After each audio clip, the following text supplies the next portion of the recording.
Piece is entitled, Is There a Xhosa Word for Climate Change? Is there a Xhosa word for climate change? Mitigation in Luganda, in Yoruba. And what of my carbon footprint in Shona? There are the overarching narratives, and then there are the people trying to live their lives within them. People who do not know what 360 stands for, why we have the Kyoto Protocol's Earth Hour, or why it's better to take a shower. We move, blown forward by yet another vibrating shocker, power that seizes us by the roots of our being, the now stormy winds of change.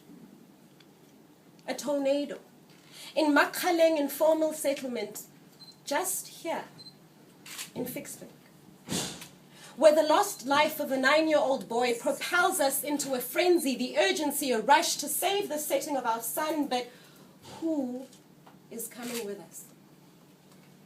The many who do not know what COP stands for, when the last meeting was held, or why.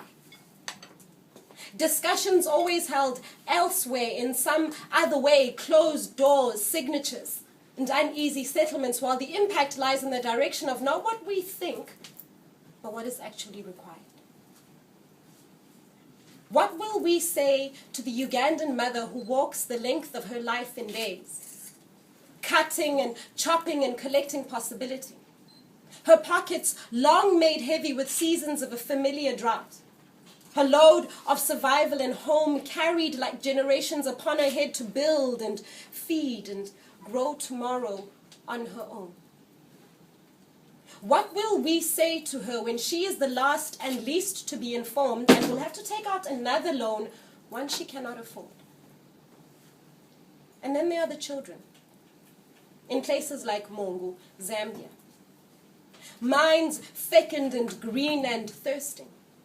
Imprisoned by the skies when the rivers can no longer contain their tears, flooding over misuse and abuse, they will not go to school again. Perpetuated poverty and powerlessness. The cycle of a life they do not deserve through no fault of their own and for reasons that to them remain unknown. What will we say to them? About the JP Morgan Chase banker in his high-rise office in Chicago with the highest carbon footprint of us all, but he will not be the first to fall.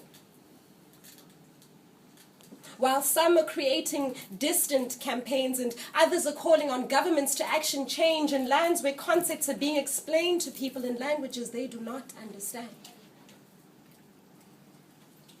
What will we say to the Khoisan?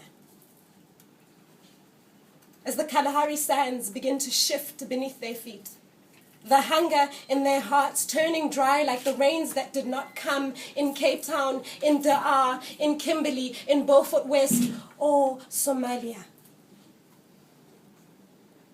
There are the overarching narratives, and then there are the people just trying to live their lives within them. The aunt who has just gotten electricity for the first time in her life, for whom it is everything, the world coming towards the light to finally see its own reflection. And how it is untouchable by words like savings and consequence, words she does not care for. It is her first time. She wants everything on all the time. She wants to see it. She wants to feel it. She wants to hear it all the time. What will we say to her? Or Yusuf Idris, a village elder in Faldis, Ethiopia, and how he solidly stares at nothing in particular, silenced and withered, remembering once there were orange groves here. People like 18-year-old Noloyiso Mtana from Loyolaville, Egugulethu. She is the frame of the unexpected. A young girl with no title and no rank, just two small arms that carry her entire community once a week. Bottles and magazines and papers and plastics from neighbors and from Hassan, the Somalian spaza shop owner around the corner. There are no facilities here. There are no green bins that line the streets, just her understanding. The 2 trains she must take, the long walk, and the delivery she makes. She is there, but we are not. We are called to stretch into the tallest trees, but grounded so those around us can breathe.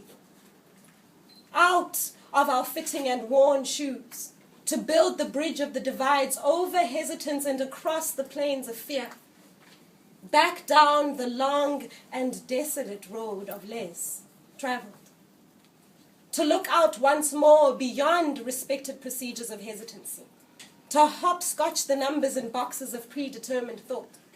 To slide down the rusted banister of this reality with its broken windows of not-so-quiet rumblings that is the sound of a future attempting to meet itself and stumbling. Is there a Xhosa word for climate change? Mitigation in Luganda, in Yoruba, and what of my carbon footprint in Shona? Ask the difficult questions. Ask them again and again until we too are made vulnerable with our own longing to change, to become something of the same. A collective dream of better in everyone's name. Listen. See. Think. Speak. Do. Be differently.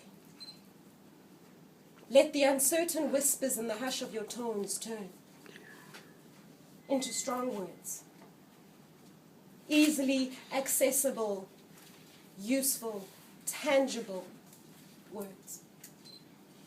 Words that reduce. Words that each and every single one of us can reuse.